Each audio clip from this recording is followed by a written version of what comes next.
Mesdames et messieurs, amis téléspectateurs, bonjour. Nouvelle année, nouvelle émission, rencontre échange, la tranche qui débat des sujets d'actualité, des faits de société. Nous sommes heureux de vous retrouver encore en ce début d'année nouvelle, déjà vieille de plusieurs jours, mais on peut encore se souhaiter le vœu. Nous vous souhaitons nos vœux les meilleurs de santé, de prospérité, paix profonde dans vos maisons et dans le lieu de travail, et occasion de remercier aussi ceux qui nous ont su accompagner au cours de l'année écoulée dans cette tranche de partage et de rencontres et de partage. Et nous débutons l'année par un sujet d'actualité, un sujet crucial. Il s'agit de la question des fonciers au Togo. Comment donc gérer ce problème qui de plus en plus devient récurrent. Beaucoup de terrains litigieux, beaucoup de litiges, de contentieux au niveau de parcelles de terrain dans notre pays, des régions ou des zones très ciblées en la matière. Pour en parler, pour en discuter, soit pour vous un géomètre agréé, expert en foncier, monsieur Roger Komlassessou. Monsieur, merci de votre invitation. Oui, merci beaucoup. C'est moi qui vous remercie. Alors, c'est à vous qu'on fait le tour d'horizon de ces questions d'actualité. Ces questions brûlantes qui vous concernent en premier lieu, vous les géomètres. Et alors, on va faire comme dans une salle de classe, en commençant par définir quelques termes. On parle souvent de foncier, plus précisément de titres fonciers, on parle de cadastre, on parle de domaine, on parle de géomètre agréé. On commence par là, justement, puisque vous êtes un géomètre agréé. Qui c'est un géomètre agréé? Un géomètre, c'est encore un topographe. C'est un professionnel qui exerce la topographie. Un métier qui consiste à représenter ou à collecter des données, à les traiter et puis les représenter sur un support. C'est-à-dire, vous allez sur un terrain, vous prenez des mesures, vous relevez les détails. Les dimensions du terrain. Les dimensions sont les détails. Et après, vous représentez ce que vous êtes allé chercher sur le terrain. Vous le représentez sur un support. Sur un papier, en l'occurrence. Oui. Et vous avez les éléments de mesure, plus de dimensions. Oui, et vous savez identifier tout à fait. ce terrain. Tout à fait. Oui. Tout à fait. Donc, quand tu vas sur le terrain, ça dépend de ce que tu vas aller faire. Ça dépend du détail que tu vas aller prendre. Donc, une fois finalisé cette prise de mesures et de détails, maintenant tu viens au bureau les traiter et les monter sur un support. Et à la demande de qui fait ce travail?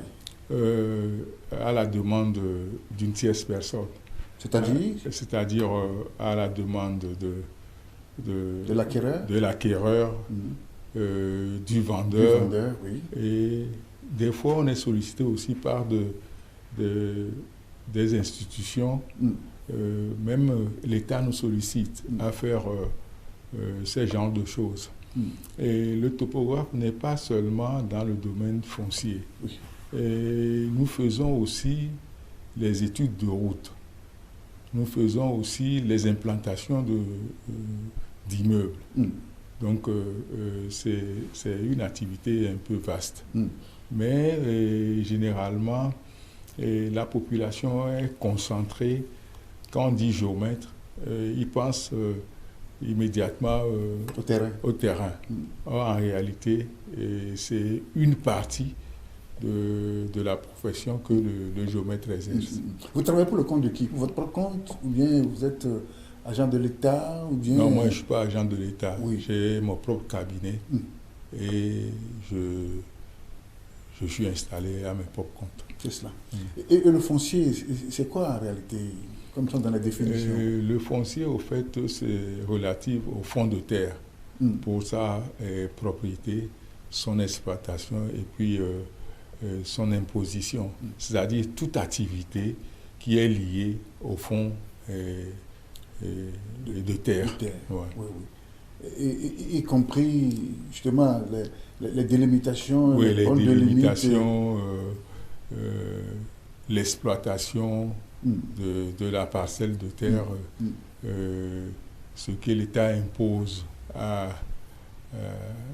au fond de terre. Donc c'est tous ces éléments-là qui constituent le foncier. C'est ça. Et il faut en avoir un titre là-dessus, c'est ça? Oui, il faut avoir un titre. Oui. Il faut avoir un titre. Le titre foncier n'est qu'un document qui prouve que vous êtes propriétaire de la parcelle. C'est tout, c'est simple. Alors, à qui appartient la terre au Togo?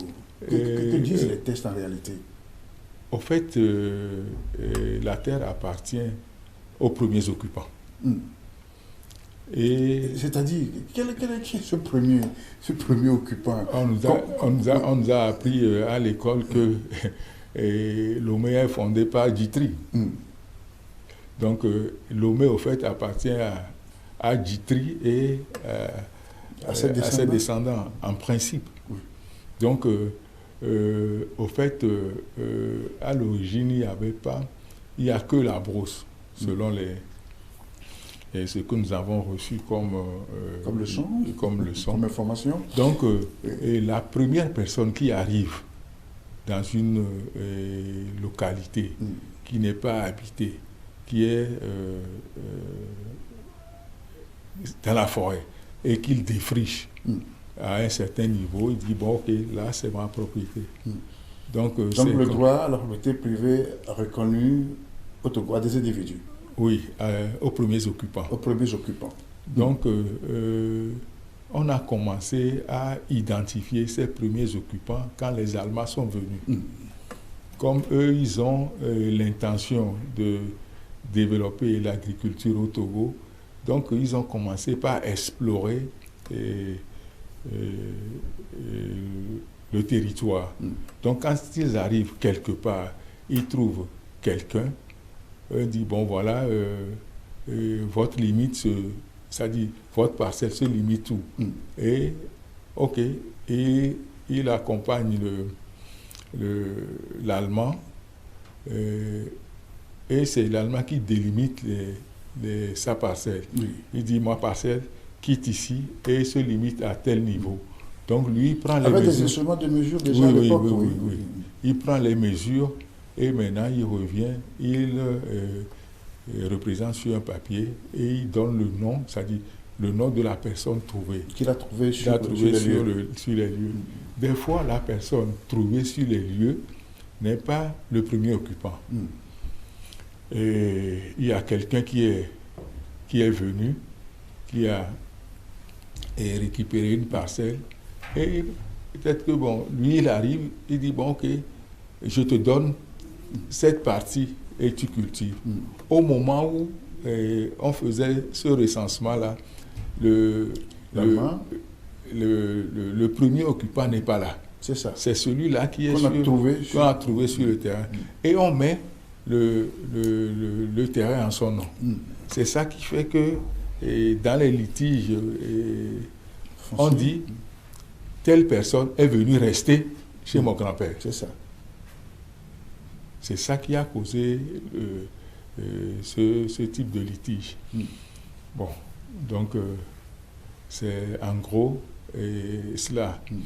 Bon, la loi... Maintenant, ce premier occupant va vendre après, c'est ça? Oui. Alors que lui, il ne l'avait pas acheté, disons. Hein. Oui, il ne l'a pas acheté, mais il a fait un travail là-dessus et qui lui donne ce droit de pouvoir revendre. De vendre. Bon, et ensuite, le législateur a pensé que bon, ceux qui ont acheté pour être propriétaires et soustraire cette partie du patrimoine du premier occupant, il faut qu'ils fassent certaines démarches. Et c'est ça qui confère l'établissement du titre foncier. Document indispensable pour avoir la certitude que cette parcelle vous appartient de droit. De droit. C'est le titre foncier, selon le code foncier domanial. C'est ça. Et il y avait cette question des 3 tampons à l'époque qu'il fallait obtenir. En quoi ça consistait, ces fameux? Oui, au fait, les 3 tampons n'est pas un droit de propriété. C'est un document que l'administration délivre pour permettre aux détenteurs de faire le titre foncier. Donc, les 3 tampons ne constituent pas un document final ou bien qui fait foi de droit de propriété. Mais très longtemps, on a fait croire aux gens que, bon, quand tu achètes ton terrain et tu arrives à faire les 3 tampons, Donc, tu es tranquille. Quels sont ces 3 tampons-là? Quel est le premier et le deuxième? Le premier tampon est celui du géomètre. Le second, si c'est dans une zone approuvée, c'est pour l'urbanisme. Et le troisième, c'est pour le service du cadastre. Dans le cas où la zone n'est pas approuvée, il y a le géomètre, il y a l'agrofoncier et puis il y a le cadastre. Zone approuvée, c'est-à-dire? Zone approuvée, c'est-à-dire la zone où l'État a viabilisé. C'est ça. Zone habitable, c'est ça? Zone habitable. Zone habitable. Donc, dans cette zone-là, si tu veux faire un lotissement, il faut faire une demande. Et c'est l'urbaniste qui conçoit le lotissement et les géomètres l'implantent. Le géomètre ne conçoit pas de lotissement. C'est ça. Donc, tu fais la demande au service de l'urbanisme et l'urbaniste confie le domaine à un urbaniste qui conçoit le lotissement et remet au géomètre pour l'implanter. Et le lotissement, ça consiste à quoi? Le lotissement consiste à mettre en lot la parcelle, le domaine. Le domaine, ouais. Oui. Rencontre échange, nous parlons du foncier au Togo, qui est l'approche de solutions pour aider les populations à se retrouver dans ce vocabulaire parfois confus, parfois trop clair pour le profane. Je reçois pour vous l'expert agréé, géomètre agréé près des tribunaux et cours du Togo, Roger Kombla Sessour. Et mon invité, c'est avec lui que nous réfléchissons sur cette question. Alors, dans la pratique, quels sont les problèmes auxquels vous êtes souvent confrontés sur le terrain? Dans la pratique, dans les zones rurales, 80%, voire 90% des parcelles sont litigieuses. C'est important, hein? Sont litigieux. 80%. Oui, ils sont litigieux. Parce que souvent, vous êtes commis par un supposé propriétaire. Vous arrivez sur le terrain, il y a quelqu'un qui vient s'opposer, qui ne reconnaît pas que c'est celui qui t'a commis est le propriétaire. Et des fois, si tu ne sais pas, si le géomètre et son équipe ne savent pas faire, celui qui s'oppose au droit de propriété de celui qui t'a commis, ils viennent en groupe avec des armes blanches et souvent on négocie et on quitte à l'amiable. Mais si tu veux insister et résister, et tu risques de laisser les plis. Vous vous retrouvez seul sur le terrain, vous êtes accompagné des forces d'ordre? Non, des fois, si tu ne savais pas qu'il y a litige, des fois les propriétaires nous mettent en erreur. Ils viennent te commettre, ils ne te disent pas qu'il y a un problème sur le terrain. C'est quand tu es arrivé que cette opposition-là est surgie. Donc, alors, quand vous commettez pour aller faire ce travail, vous ne demandez aucun papier préalable pour avoir la certitude que c'est un terrain qui n'a pas de problème? Non, si c'est un domaine rural, d'habitude, les propriétaires n'ont pas de documents. C'est ça. D'habitude, ils n'ont pas de documents. Donc, il te commet, dit, bon, viens me faire les levées afin que je puisse avoir un document. Donc d'accord, c'est maintenant que comment le processus d'établissement des documents? Tout à fait, parce qu'ils n'ont pas de documents. Bon, si c'est... on est souvent commis aussi par le tribunal pour faire le partage. C'est-à-dire, les ayants droit vont chez le juge et ils disent, voilà, bon, c'est le domaine de notre feu père. Donc, nous voulons que ça soit partagé entre les ayants droit. C'est comme ça le juge nous commet et là, avec un document juridique, et là, on va sur le terrain pour travailler. Bon, dans le cas... Et là, c'est plus calme? Oui, c'est plus calme. C'est plus calme. Et dans ce cas, Si nous y allons et puis il y a opposition, on vient rendre compte au juge. Et c'est le juge qui apprécie si il va nous donner une assistance pour aller faire les travaux. C'est ça. Monsieur Roger Sessou, excusez-moi, on a souvent accusé les géomètres dans ces histoires, hein, parce que le plus souvent, à tort ou à raison, on pense que vous ne faites pas du bon travail, c'est vous qui foutez parfois la merde dans les dossiers des gens, ou bien c'est vous qui opposez les propriétaires. Dans toute profession, il y a des brebis galées. Donc, et souvent, si tu as une responsabilité au niveau de la profession, il y a des choses qui ne se font pas. C'est ça. Il y a des choses qui ne se font pas. Et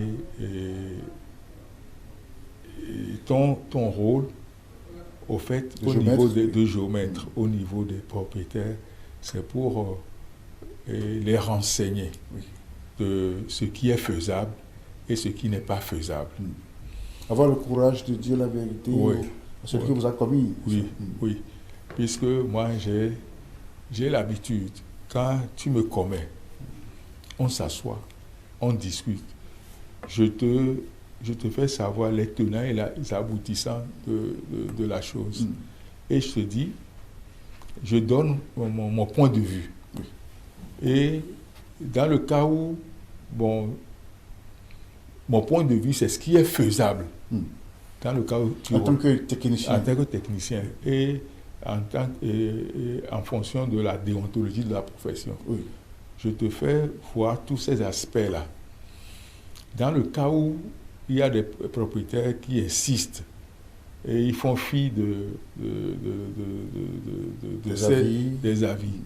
Là, je ne fais pas. Je ne fais pas ce travail. C'est une affaire de gros sous, hein? Je ne fais pas. Parce que j'ai été commis par un juge pour aller faire un levé de près de 2000 hectares pour une tierce personne. J'ai dit, moi, je ne vais pas le faire parce que je trouve impossible qu'une seule personne... pour 2000 hectares 2000 hectares et aller faire des travaux là-dessus. A priori, il y a litige. Et puis, le juge m'a dit, il va me faire assister de la gendarmerie. Donc, j'ai décliné simplement l'offre. Au fait, c'est une affaire de gros sous. C'est ça. Mais je l'ai décliné. Parce que souvent, quand les géomètres vont faire pareil job, et il y a des gens qui vont parler de cela. Et cela, d'abord, n'honore pas le géomètre. Donc, moi, j'ai l'habitude, quand il y a un terrain vraiment litigieux, moi, je décline l'offre. C'est ça. Oui, parce qu'un peu partout à Lomé, dans certains quartiers, dans certaines localités de l'intérieur du pays, on voit un terrain litigieux, à ne pas vendre, danger de mort, contacter tel ou tel. Oui, et le problème aussi, c'est que nous, au départ, nous n'avons pas un test qui tient compte de notre réalité. Et la France nous avait imposé à toutes ces colonies un test qui n'est pas adapté à notre réalité. Qui datait depuis le temps de la colonisation. Tout à fait. Et au Togo, par exemple, il y avait deux tests qui cohabitaient. Il y a le test du colon et le test coutumier. Donc, il y avait ces deux tests-là qui cohabitaient. Alors, il y avait au niveau de ces deux tests même des contradictions. Donc, le juge puisait dans le test qui l'arrange. Ce qui veut dire qu'il y a des décisions qui sont prises au niveau du tribunal qui ne tiennent pas compte de la réalité de nos coutumes. Ce qui fait que, bon, et ça fait naître des litiges. Maintenant, Dieu merci, le législateur a pris conscience et a fait sortir le Code foncier domanial qui a essayé de mettre d'accord ces deux textes-là. Donc, c'est quelque chose à saluer. Donc maintenant, il y a un cadre juridique qui réglemente ce soir. Oui. Donc, c'est à saluer, mais rien n'est parfait. Dans l'application, on va voir ce que ça va donner. D'accord. Sinon, c'est un bon test. C'est un bon test ce soir qui va régler tous ces ennuis, tous ces problèmes, tous ces contentieux. À 90%. À 90%. Oui, parce qu'il y a des parcelles cédées il y a très longtemps, avec l'acquisition des fameux 3 tampons dont on parlait tout à l'heure, mais qui sont aujourd'hui remises en cause. Oui, tu vois, le problème qui s'est posé, c'est que au départ, les mesures que nous prenons ne sont pas des mesures assez fiables pour sécuriser ce document de 3 tampons. Et avec le temps, les responsables ont amené, c'est-à-dire ont exigé un nouveau système qui est la géolocalisation. Oui. Donc avec cette méthode de travail, une fois que le terrain est levé et envoyé au cadastre, mise à jour, ça serait extrêmement difficile qu'un autre géomètre ou bien un autre acquéreur fasse encore le même levé pour aller au cadastre pour mise à jour. Donc cette méthode-là nous permet d'éviter un tant soit peu les erreurs du passé. Alors, actuellement, pour faire ce titre foncier, quels sont les acteurs? Parce que c'est ça aussi, on ne comprend pas. Est-ce que les gens se mélangent les pédales? Est-ce qu'il va aller voir un huissier, un notaire, un géomètre? Quels sont les acteurs impliqués dans le processus d'acquisition d'un titre foncier? Une fois que la transaction est conclue, c'est-à-dire qu'on a signé, on a acheté le terrain, oui. Et le reçu et autres a été délivré. Oui. La première personne à voir, c'est le géomètre. Le géomètre va sur le terrain et d'abord il récupère certains documents, c'est-à-dire le reçu de vente, le plan provisoire, votre pièce d'identité, et avec ça, il va sur le terrain pour prendre les mesures. Et maintenant, fait le plan au nom de l'acquéreur. C'est ça. Une fois que cette opération finit... Donc, premier acteur, le géomètre. Le géomètre, oui. Le deuxième acteur, c'est le guichet unique des titres fonciers. Une fois que l'opération du géomètre finit, le géomètre dépose le dossier au niveau du guichet unique pour étude. Une fois que le guichet unique a la possibilité de donner 2 avis. C'est ça, oui. Avis favorable et avis rejet. Et le rejet est souvent motivé. C'est ça. Et l'avis favorable... Pour des raisons liées à quoi finalement? Bon, il y a les rejets souvent sont liés à souvent ce sont des trucs techniques. Par exemple, quelqu'un qui a fait le lever et il a mal situé, orienté, ainsi de suite. Souvent c'est d'autres techniques. Et souvent aussi les rejets, s'il y a une réquisition sur le terrain, ça aussi est rejeté. Donc en gros c'est ça. Donc, deuxième acteur, le guichet unique, c'est ça? Oui, le deuxième acteur, le guichet unique. Une fois que le guichet unique donne l'avis favorable, on prend le document. Moyennant paiement, bien sûr. 2000 francs. 2000 francs. 2000 francs. Une fois que le guichet unique donne son OK, le troisième acteur, c'est le notaire. Le notaire fait l'acte notarié et le quatrième acteur, c'est... L'acte notarié, qu'est-ce qu'on met dedans? L'acte notarié, c'est... On met le plan, le reçu, et puis on écrit l'acte, on définit l'acte. Donc, avec ce document, nous allons retourner à l'OTR pour prendre le livre. Le numéro des recettes. Oui. Le numéro d'identification fiscale que nous ajoutons à l'acte notarié et nous allons maintenant demander la valeur au niveau de l'OTR. Une fois que la valeur est donnée... En termes de chiffres, en termes de ce que coûte le terrain? Oui, de ce que vous devez payer. En dehors du prix d'achat du terrain. Tout à fait. Moi, j'ai payé.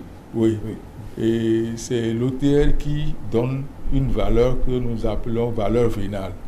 Et c'est sur cette valeur-là qu'est appliqué un taux. C'est ça. Une fois... ça dépend de la position du terrain, de sa situation géographique. Oui. La valeur vénale dépend de la zone dans laquelle se trouve le terrain.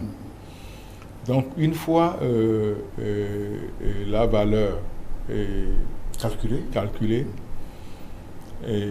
tu vas aller payer dans les caisses de l'OTR. Et on te délivre. Ce n'est pas au géomètre qu'on paie. Non. Lui, là, c'est honoraires à part, c'est ça? Donc, tu vas payer au niveau de la caisse de l'OTR. Une fois payé, on enregistre tous les documents qui se trouvent dans l'acte. On l'enregistre à l'OTR et on retourne le document au notaire qui écrit un document qu'on appelle expédition. Une fois l'expédition est écrite, maintenant on peut faire une demande d'immatriculation. C'est ça. Donc le cadastre est le cinquième acteur, si j'ai bonne mémoire. Et une fois que vous demandez l'immatriculation, il y a une étude qui est faite au niveau du cadastre qui va vous donner le numéro de réquisition. Après l'étude, si il n'y a pas de problème autour du terrain, maintenant le terrain, le numéro est enregistré dans le journal officiel, qui est le sixième acteur. Et si c'est enregistré dans le journal officiel, commence une publicité. Donc, on va publier que le terrain revient. On va publier que le terrain est situé. Le requérant demande à ce qu'on immatricule ce terrain se trouvant dans telle zone. Donc, tous ces documents-là, on l'appelle placard. Donc, est adressé au préfet, de la au localité, maire, où se trouve le terrain, le préfet, le maire et le procureur. Donc, eux, ils vont afficher ces documents-là. Et il y a un document qui est donné au chef aussi. Et 3 mois passés, s'il n'y a pas d'objection, maintenant on programme le bornage contradictoire. C'est-à-dire, le bornage contradictoire, c'est le bornage de contrôle de ce que le géomètre a fait.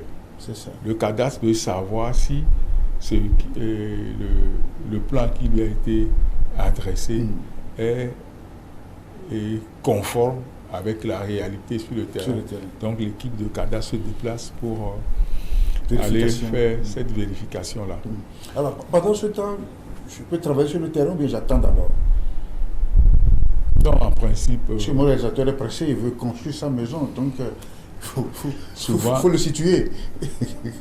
Non, tu peux commencer par travailler, mais c'est... c'est risqué? Risqué à 10%, ce n'est pas aussi grand. Donc, une fois que le bornage contradictoire est programmé, et on appelle le requérant, et c'est à sa présence, des fois en présence du géomètre, qu'on fait le bornage contradictoire. Une fois le bornage contradictoire fait, l'équipe du cadastre fait un rapport et adresse ce rapport-là au conservateur de la propriété foncière. Et c'est le dernier acteur. Une fois que le conservateur analyse le dossier, et s'il n'y a pas de correction à faire, le titre est créé et on appelle le requérant de venir chercher. Donc c'est en gros ramasser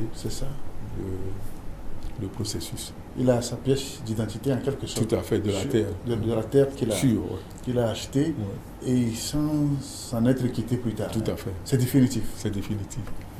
Et des fois, avant, le titre foncier était inattaquable. Mais on a constaté au fil du temps qu'il y a des titres qui ne sont pas faits selon l'art. Dans les règles de l'art. Dans les règles de l'art. Et le nouveau code foncier a essayé d'apporter une solution à cela. C'est-à-dire, si vous prouvez que le titre a été fait d'une façon frauduleuse, vous pouvez l'attaquer. Avec des preuves. C'est ça. Dans le cas où vous n'avez pas de preuves, donc vous ne pouvez pas. On ne peut rien faire. On peut rien faire. Donc, c'est un long processus finalement. Ça peut prendre combien de temps? Le titre. L'acquisition du titre, en suivant tous ces différents acteurs qui interviennent dans le processus. Et par expérience, si le dossier est bien suivi, en 12 mois, un an, tu as ton titre. Dossier final. Mais si ce n'est pas bien suivi... Qui fait le suivi? Donc ça dépend. Oui.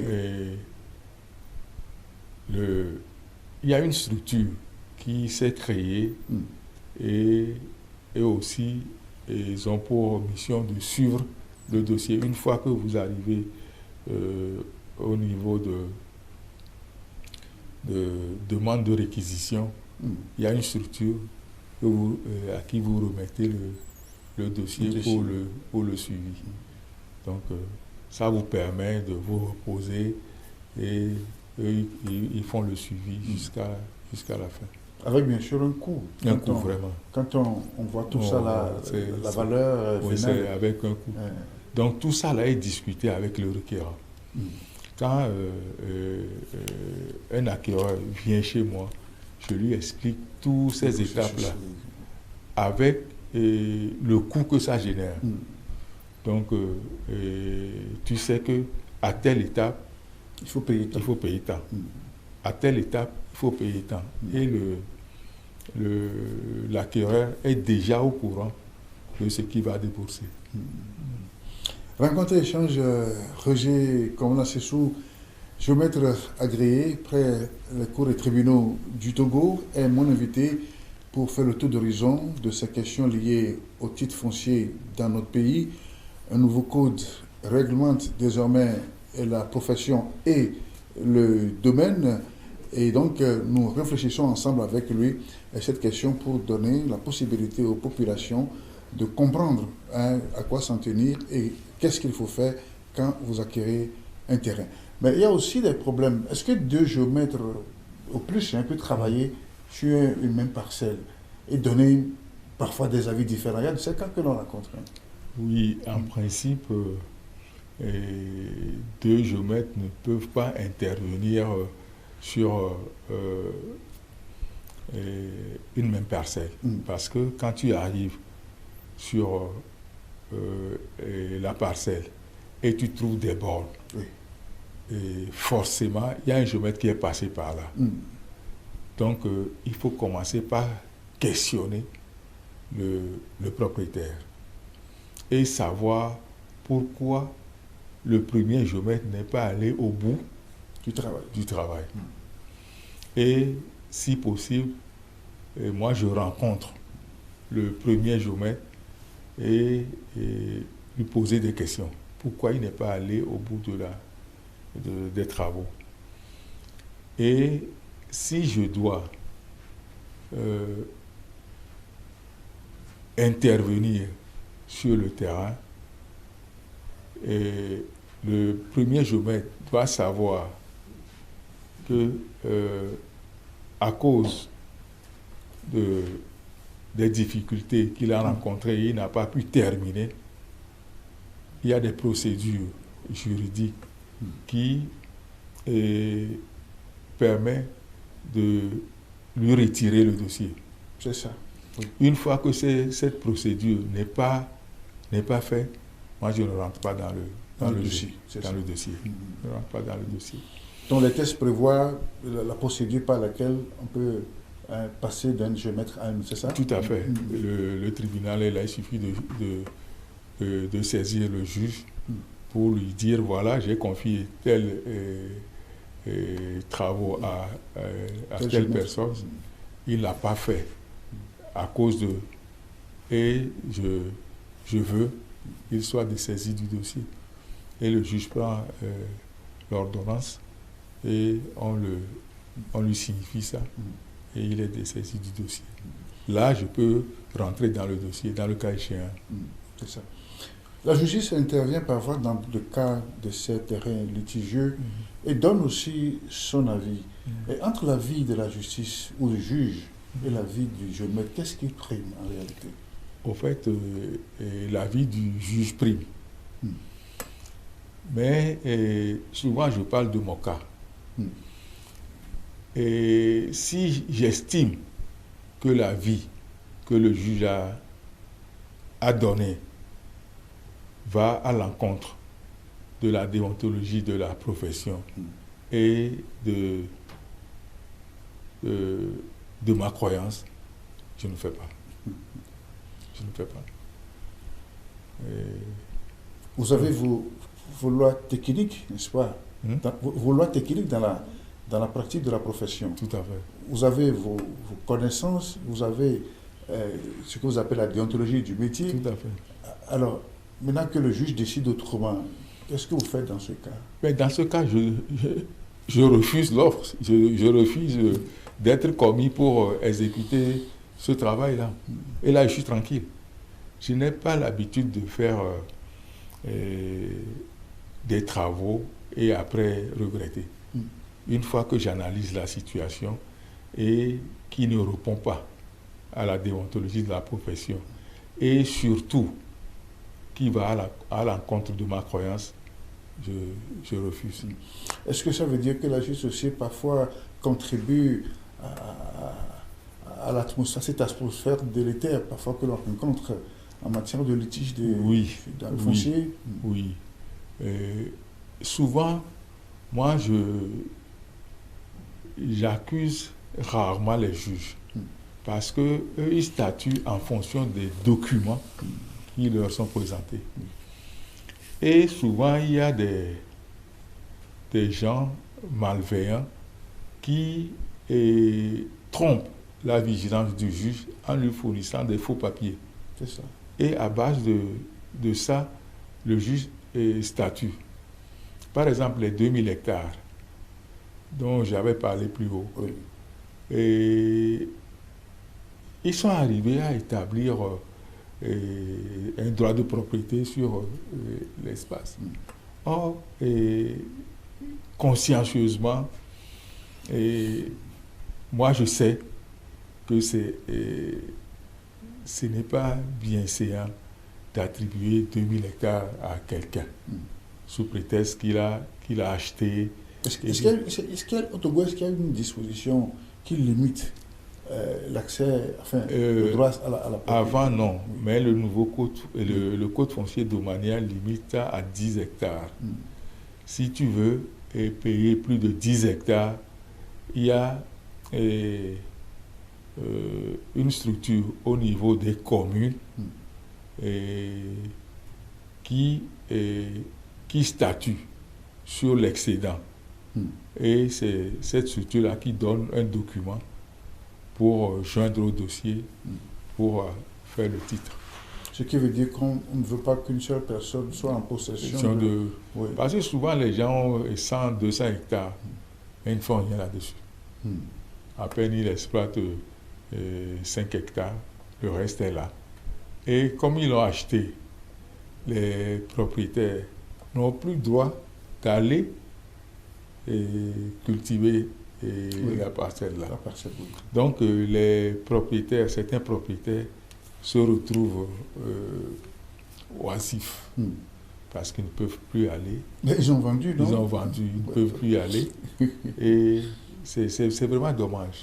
C'est vraiment dommage. C'est pour cela j'ai personnellement apprécié cette disposition qui limite l'acquisition des terres rurales à 10 hectares. C'est ça. Et on parle aussi des réserves appartenant à l'État. Oui, et comme la terre n'appartient pas à l'État, mais l'État a besoin des terres pour implanter des structures sociales. Par exemple, le marché, l'hôpital, terrain de sport, etc. Mais comment l'État peut faire? Et ces structures sociales-là, c'est pour c'est-à-dire c'est pour la population qui détient, qui est propriétaire de la terre. Donc il y a un décret qui est pris pour dire, voilà, si un propriétaire terrien veut rendre habitable son domaine pour vendre, il y a des quotas à prélever. L'État prélève 50% et donne 50% aux propriétaires. Les 50% que l'État prélève, il fait des réserves administratives 30% et les rues 20%. Donc c'est ces réserves-là qui, en principe, appartiennent à l'État. Qui peut aussi réquisitionner des terrains lorsqu'il considère que... Oui, lorsqu'il considère qu'il y a une utilité publique. Il peut réquisitionner moyennant des dommagements. Qui n'est souvent pas à la hauteur de la valeur du terrain que les propriétaires ont perdu. Qui donne la valeur du terrain? C'est les propriétaires. Donc, la valeur des terrains souvent est relative. Est relative. Mais l'État essaie de faire le juste milieu. Et avant, le dédommagement était assez difficile. Maintenant, les choses ont changé. Une fois que tu es exproprié, on te dédommage avant même de commencer le projet sur le terrain. Beaucoup de litiges. Comment va-t-on s'en sortir? Parce que de plus en plus, alors, c'est vous qui êtes sur le terrain, est-ce qu'il y en a plus aujourd'hui ou bien moins que par rapport à hier? Par rapport à hier, il y a un progrès qui est en train d'être fait. Parce que le code foncier domanial a réglé beaucoup de choses. Il suffit que Tu sais, au Togo, nous avons de bonnes lois. C'est l'interprétation et l'application qui posent problème. Une fois que c'est bien appliqué, je pense qu'on va éviter beaucoup de choses. On va éviter beaucoup de choses, beaucoup de litiges fonciers. Voilà. Est-ce que vous jouez aussi au réconciliateur dans ce genre de situation? Oui, souvent, moi, je joue. Parce que souvent, quand on me commet pour un partage, par exemple, j'essaie de réunir tous les ayants droit possibles. Je les écoute. S'il y a des litiges, des problèmes à leur sein, j'essaie de les concilier. Et en leur présentant certains aspects de la situation. Parce que souvent, quand il y a des problèmes au niveau des collectivités, au lieu qu'ils s'asseyent, réfléchissent et trouver une solution, il y a un groupe qui va voir le juge et puis il y a des démarcheurs aussi qui sont prêts. On va les voir. On ne les a pas cités parmi les acteurs, donc ils ne sont pas du tout dedans. Donc, ils sont prêts. Et quand tu vas les voir, ils disent, bon, ok, moi je vais tout faire pour que la parcelle te revienne. Moyennant 10%, 5%. Il y a des fois des gens qui vont jusqu'à 50%. Donc, le groupe qui va vers ce démarcheur signe un contrat. Le démarcheur commence par vendre. Et il dit, bon, je vais vendre 2 lots, 3 lots pour aller remettre l'argent au juge. Pour que le droit soit dit à votre faveur. L'autre groupe aussi sort, va trouver un autre démarcheur. Ce qui fait que, vers la fin, les terrains sont distribués à d'autres personnes et eux, ils reviennent pratiquement les mains vides. C'est ce que moi j'ai souvent trouvé absurde. Quand il y a de ces litiges-là, je leur donne des exemples et je leur dis, asseyons-nous, trouvons une solution.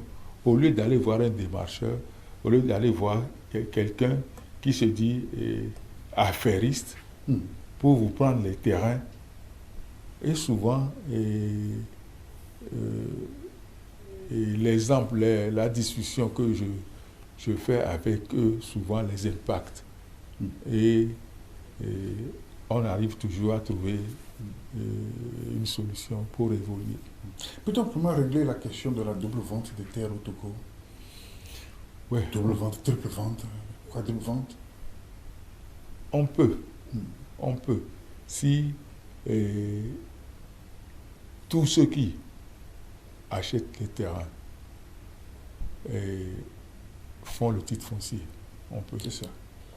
On peut. Si Oui, tout le monde... Le temps de faire, vous avez dit 12 mois, ça c'est le minimum, ça, pour avoir ce papier définitif. Mais pendant ce temps, on peut encore revendre à une tierce. Ah, c'est possible. C'est possible. Et lui aussi va déclencher le même processus? Le problème qui se pose, quand je dis tout le monde va avoir le titre, celui qui vend doit titrer son terrain. Donc, si tous les terrains sur le territoire togolais est titré, le problème est résolu. C'est ça. Le problème est résolu. Et c'est à cela que nous devons aller. Il faut que toutes les terres sur le territoire togolais soient titrées. Et là, on va éviter les doubles ventes. On va éviter les doubles ventes. Alors, que faire de ces titres qui ont été longtemps donnés et qui sont aujourd'hui attaqués en justice? Bon, moi je dis, d'abord, c'est le juge qui saura ce qu'il y a lieu de faire. Mais je l'ai dit plus haut que beaucoup de titres ont été faits pas dans le bon sens. Et à l'époque, comme nous sommes dans une dictature, tu ne peux même pas revendiquer cela parce que c'est une autorité qui a fait le titre sur son terrain. Moi, j'ai vécu un cas que je suis en train de gérer au tribunal actuellement. C'est que j'ai acheté un terrain à Akoué lorsque j'ai commencé par travailler. Donc, il s'est fait que j'avais un contrat à l'extérieur. J'étais très bien avec les propriétaires. En partant, je suis allé chez les propriétaires, leur dit que je voyageais. Donc, ils n'ont qu'à me surveiller le terrain.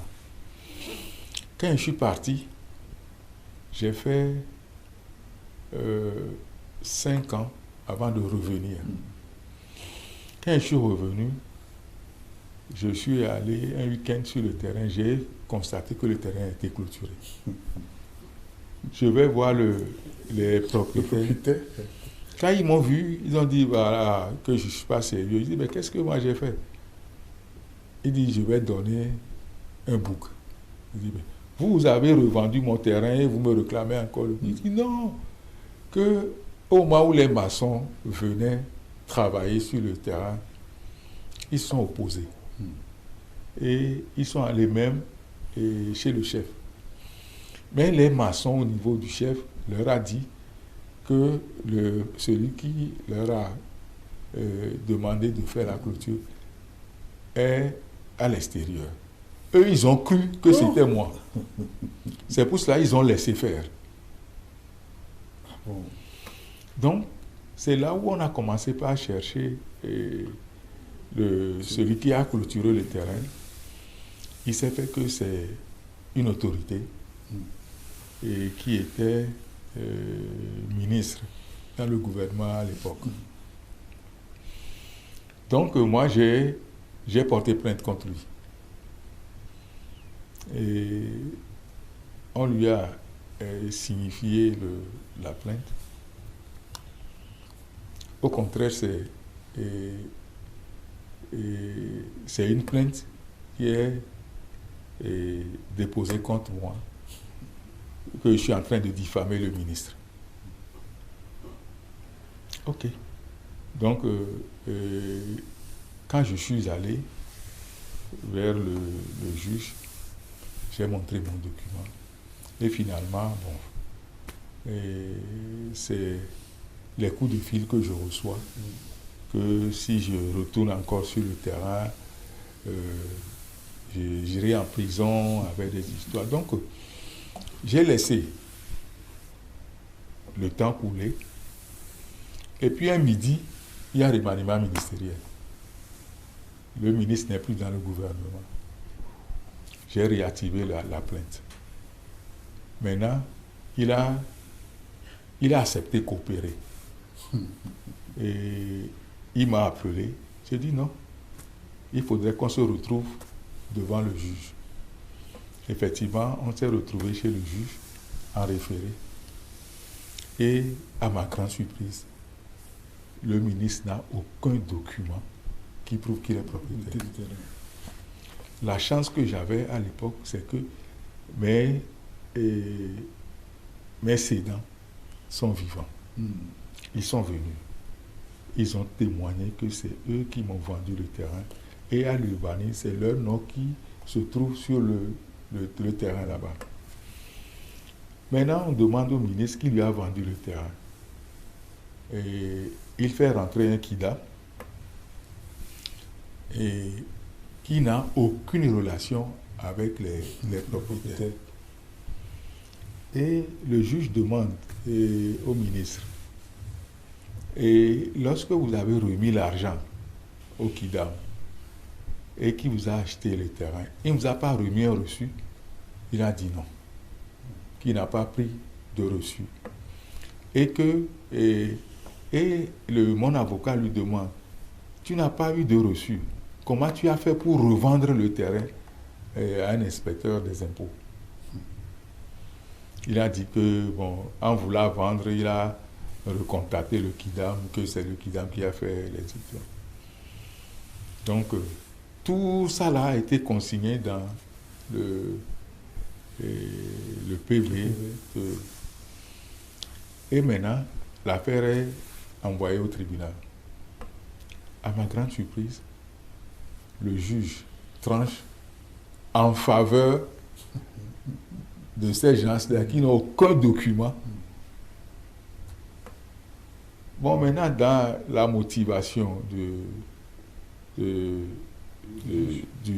juge, il dit, et c'est prouvé que le titre est... En temps, ils ont fait un titre aussi, que le titre a été fait pas selon les normes, mais comme il y a titre et que c'est inattaquable, donc le truc revient à mes adversaires. Rapidement, j'ai fait appel. Or, le jugement sortait et au moment où il y avait déjà le nouveau code foncier. Donc j'ai fait appel. Et le dossier est pendant devant la cour d'appel. Donc ça veut dire que ces anciens titres peuvent être attaqués aujourd'hui, surtout quand ce n'est pas fait dans les règles de la société. Tout à fait. Parce que dans le PV de référé, le ministre a reconnu qu'il n'a pas de document. Parce que quand le Kidam lui a vendu le terrain, il n'a pas eu la présence d'esprit de lui demander un reçu. Et au moment de la vente, c'est le Kidam qui est encore mis à contribution. C'est ça. Et au moment où eux, ils sont allés faire les 3 tampons dans l'administration, la zone était en instance. Puisque moi, j'ai déposé le dossier, on m'a dit que le dossier est en instance, on ne peut pas signer. Mais au même moment, eux, ils ont eu la signature. Donc, je pense que le juge de la cour d'appel ont tenu compte de tous ces paramètres-là pour rendre le droit. C'est ça. Donc, il y a de ces choses-là où il y a certains qui ont abusé de leurs autorités, de leurs influences pour créer des titres sur le terrain des gens. Et à l'époque, la peur au ventre, ils n'ont pas pu réclamer. Maintenant qu'il y a cette ouverture-là, avec les preuves que les gens détiennent, bon, ils vont vers le juge. C'est ça. Autre préoccupation sur le terrain que l'on rencontre, ce sont ces terrains donnés il y a très longtemps à des gens, comme vous l'avez dit en début d'émission, et qui ont cohabité avec eux, dont les enfants aujourd'hui, les héritiers, viennent réclamer ces terrains, ou bien carrément c'est des terres qui ont été vendus peut-être à des prix, à de vil prix, à des prix qui ne sont pas élevés. Aujourd'hui, on veut revaloriser ces terrains, les revendre à ceux qui sont déjà sur le terrain. Moi, personnellement, je n'ai jamais cautionné de telles choses. Maintenant, ça revient aux juges de prendre leurs responsabilités. Parce que avant d'arriver à ce stade, c'est les juges qui prennent des ordonnances pour remettre ces choses-là en cause. Donc, je pense que chacun, à son niveau, doit interroger sa conscience et prendre des décisions qui ne vont pas choquer. Vous pensez qu'il faut faire table rase de tout ça là et laisser ces occupants à qui le terrain a été légué? Il y avait plein de choses de terrain. Mais comment tu vas attaquer un domaine qui a d'abord été vendu par les ayants droit? Souvent, les premiers héritiers n'ont pas de problème. Les premiers héritiers n'ont pas de problème. C'est les héritiers secondaires, souvent issus de de la sœur des héritiers qui reviennent maintenant à la charge. Donc, moi, je pense que si on doit régler ce problème, les héritiers les héritiers secondaires, en principe, vont se retourner vers leur oncle pour essayer de trouver une solution. Parce que ces héritiers, qui souvent ne sont pas premier héritier, deuxième héritier, des fois c'est troisième, quatrième génération qui viennent, vraiment c'est à mon niveau, moi je dis c'est inacceptable. Okay. Donc il faut que chacun prenne ses dispositions. Moi, si je suis juge, par exemple, quelqu'un vient avec ces cas de figure. Ces cas de figure, moi je lui dis, je ne reçois pas. Je ne reçois pas. C'est ça. Oui, on va continuer cette émission qui tire à sa fin. Il était question, n'est-ce pas, de foncier. Mon invité va souffler un tout peu, il a raison. Et donc, vous allez préparer le message, le conseil pratique que vous pouvez donner à nos téléspectateurs. Que dire donc en fin d'émission en guise de conseil, de message en matière d'acquisition de terrain et dans le processus d'obtention de fameux titres fonciers? Moi, le conseil que je donne,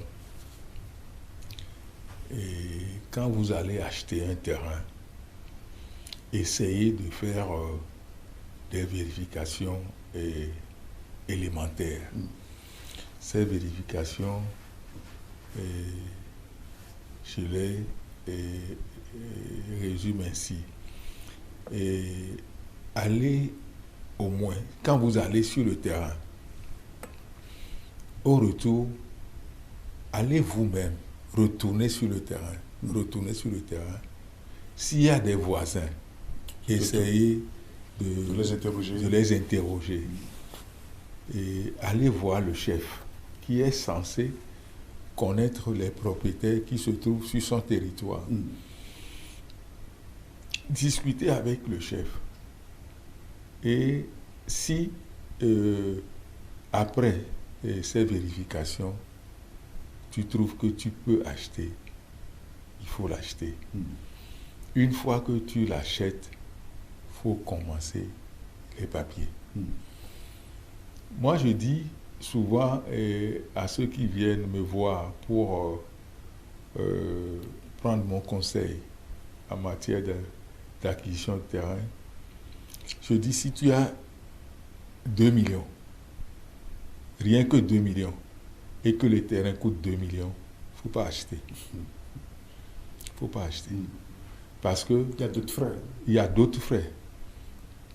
Une fois que tu achètes un terrain et que tu n'es pas en mesure de convoyer, après cette vérification-là, de convoyer minimum un camion de sable sur le terrain et commencer la fondation, commencer les papiers, c'est pas la peine d'acheter. C'est à ces instants que commencent les problèmes, puisque dès qu'il y a un camion de sable, dès qu'il y a fabrique des briques... Et faut pas, je conseille souvent, faut pas, si le terrain coûte 2 millions, faire une avance d'1 million. Il faut faire, il faut poser ces actes-là, peut-être 1, 2, 3 mois avant de vouloir payer le reliquat. Si avec les 2 millions que tu as, tu vas déposer, tu attends, et peut-être que tu as fait un prêt, 3 ans après, tu fais, ou bien 5 ans, je ne sais pas, tu fais le deuxième prêt pour venir construire. Quelqu'un l'a déjà acheté. Et puis il y a des gens qui achètent des terrains et pendant 1 an, ils ne sont jamais allés sur le terrain. Or, il faut au moins, moi je conseille qu'il faut au moins par trimestre aller au moins 2, 3 fois sur le terrain. Il faut que les gens sentent ta présence sur le terrain. Il faut faire comprendre aux voisins que cette parcelle-là m'appartient. Et le jour où il faut donner tes contacts à ceux qui sont déjà là. Et dès qu'il y a quelqu'un sur le terrain, on va t'appeler et tu es présent et tu évites les dégâts. Il ne faut pas dire forcément je veux avoir un terrain, j'ai 2 millions, tu déposes. J'ai fait un prêt de 2 millions 500, tu déposes 2 millions et tu règles les problèmes avec 500 000 et tu attends que le prêt soit remboursé avant de retourner sur le terrain. Tu vas être... Ce sera trop tard. Trop tard. Merci beaucoup, Roger Commandant Sessou, expert et géomètre. Oui, j'ai au fait 2 casquettes. C'est ça.